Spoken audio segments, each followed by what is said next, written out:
ಒಂದು ದಿನ ಬೆಳಿಗ್ಗೆ ಬಾಲಕನಾಗಿದ್ದ ಹನುಮಂತನಿಗೆ ವಿಪರೀತ ಹಸಿವಾಗಿತ್ತು.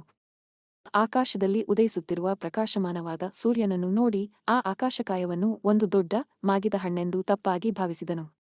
ತನ್ನ ಹಸಿವು ಮತ್ತು ಸಹಜ ಶಕ್ತಿಯಿಂದ ಪ್ರೇರಿತನಾಗಿ ಅದನ್ನು ತಿನ್ನುವ ಉದ್ದೇಶದಿಂದ ಆಕಾಶಕ್ಕೆ ನೆಗೆದನು.